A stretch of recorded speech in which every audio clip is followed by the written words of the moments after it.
Assalamualaikum warahmatullahi wabarakatuh. Semoga semuanya sehat selalu. Kita lanjutkan di tugas yang berikutnya, yaitu mengerjakan lampiran 6 dengan kasus atau persoalan yang sama, yaitu tentang penyuluh penyuluhan, ada penyuluhan stunting di kota X. Di lampiran keenam ini kita akan mengisi berita acara hasil pengadaan langsung dan juga formulir surat perintah kerja. Kita mulai dari berita acara hasil pengadaan langsung, jasa catering kegiatan penyuluhan, pencegahan stunting untuk ibu hamil. Jadi kita harus selalu tuliskan nomor nomor setiap surat ya, harus ada nomornya.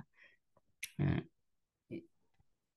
Pada hari ini, Senin tanggal 6 Mei 2024, telah dibuat berita acara hasil pengadaan langsung untuk paket pekerjaan. Nah, kita lihat kode paketnya, nama paketnya adalah jasa catering kegiatan penyuluhan pencegahan stunting untuk ibu hamil. Kemudian nilai total HPS-nya ada 140 juta dan metode pemilihannya adalah pengadaan langsung.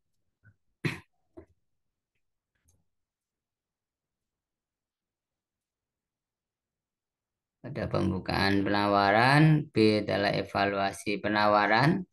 Untuk evaluasi penawaran secara administrasi di formulir itu sama ya, CVE semua. Secara administrasi CVE dinyatakan lulus, evaluasi teknis juga lulus, dan harga serta biaya juga dinyatakan lulus.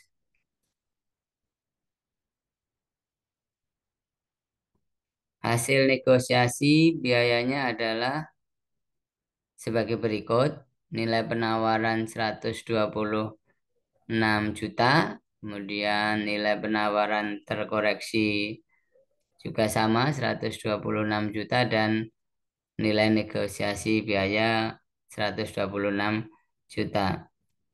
Ditutup dengan demikian, berita acara ini dibuat dan ditandatangani pada hari, tanggal, dan bulan ditulis ya, hari Senin tanggal 6 dan bulan Mei sebagaimana tersebut di atas, untuk dipergunakan sebagaimana mestinya. Tertanda adalah pejabat pengadaan pada Dinas Kesehatan Kota X.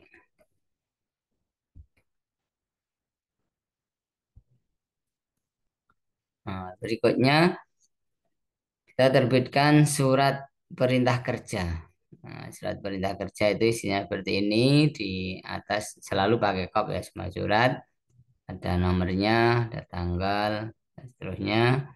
Nah, nama PPK-nya yang kita warnai kuning ini berarti kita peserta MOC yang isi ya. Kalau yang warnanya tidak saya kuningkan ini berarti memang sudah formulir asli bawaan dari LKPP.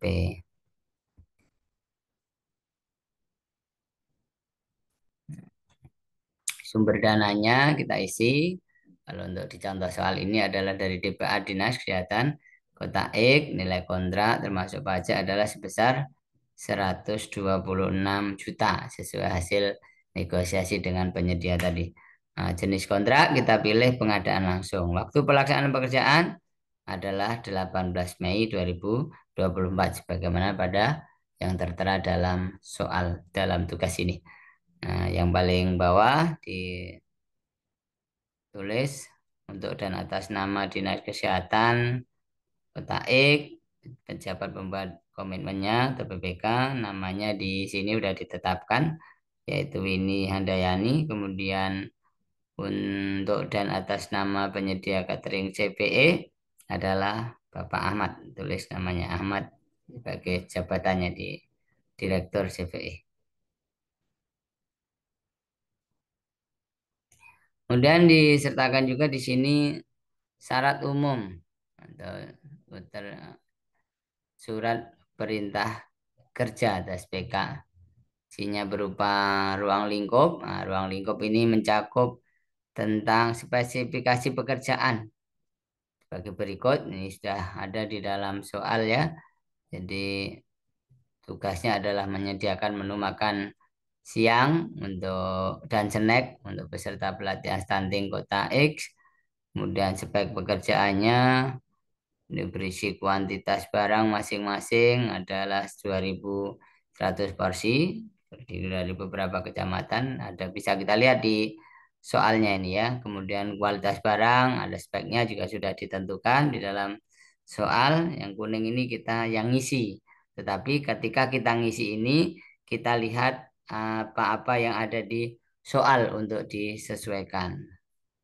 Nah, berikutnya nah, warna putih semua ini berarti sudah bawaan dari sudah diisi oleh LKPP. Kita tinggal pelajari, baca supaya kita paham poin-poinnya. Kalau menghadapi cacat mutu bagaimana perpajakannya, bagaimana pengalian dan atau subkontraknya, ada larangan-larangan tertentu ini kita pelajari supaya dalam prakteknya nanti ketika kita di lapangan kita sudah tahu dasar-dasar termasuk ada penanggungan dan resiko ada.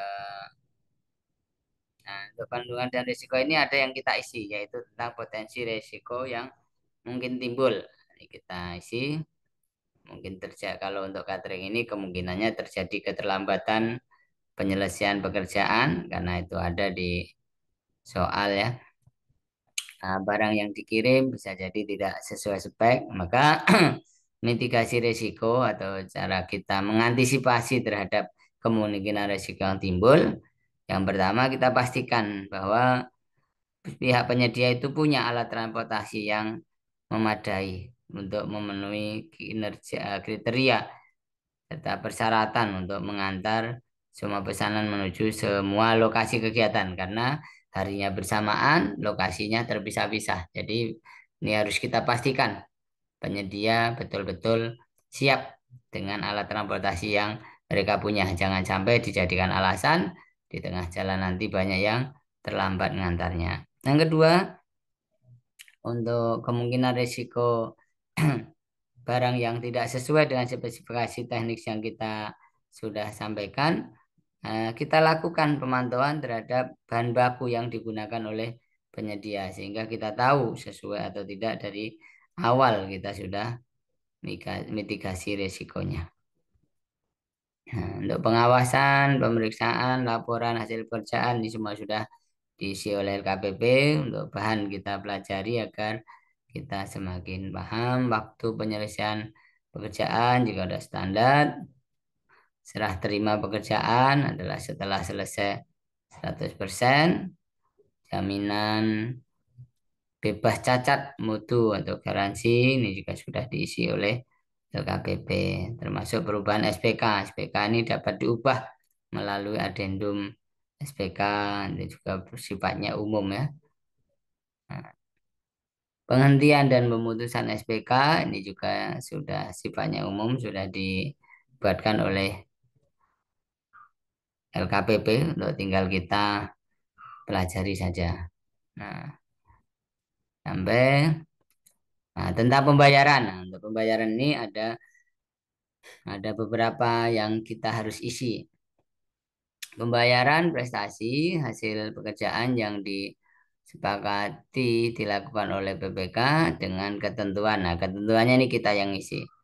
Ketentuan pertama yaitu penyedia telah mengajukan tagihan disertai laporan kemajuan hasil pekerjaan. Jadi kalau mau membayar tuh kita harus pastikan bahwa penyedia telah mengajukan tagihan dulu, jangan asal kita kasih duit saja. Yang kedua, pembayaran dilakukan dengan secara sekaligus. Nah, karena ini catering ya untuk kegiatan acara ada bayar sekaligus itu lebih mudah, lebih simpel. Pembayaran harus dipotong denda bila ada. Misalnya ada kesalahan-kesalahan yang dilakukan, pelanggaran perjanjian dan lain sebagainya yang terkena denda, pembayaran kita potong denda dulu. Jangan kita kasih duitnya dulu ke orang itu, nanti nggak mau dia bayar dendanya. Nah, termasuk juga potongan pajak. Kita potong, kita yang potong supaya mereka tidak ada alasan untuk oh lupa dan lain sebagainya. Nah, yang kita isi lagi adalah yang bagian B, pembayaran terakhir hanya dilakukan setelah ini di soalnya di titik-titik yaitu jawabannya adalah setelah pekerjaan selesai 100% dan titik-titik lagi kita isi berita acara serah terima atau BAST di tanda tangani. Selanjutnya tentang penyelesaian perselisihan, larangan pemberian komisi ini juga sudah ada aturannya yang sudah dibuat, sudah diisi ini oleh LPKPP sebenarnya. Nah, itu untuk yang apa namanya lampiran 6 ini yaitu berupa surat perintah kerja dan berita acara hasil pengadaan. Terima kasih. Assalamualaikum warahmatullahi wabarakatuh.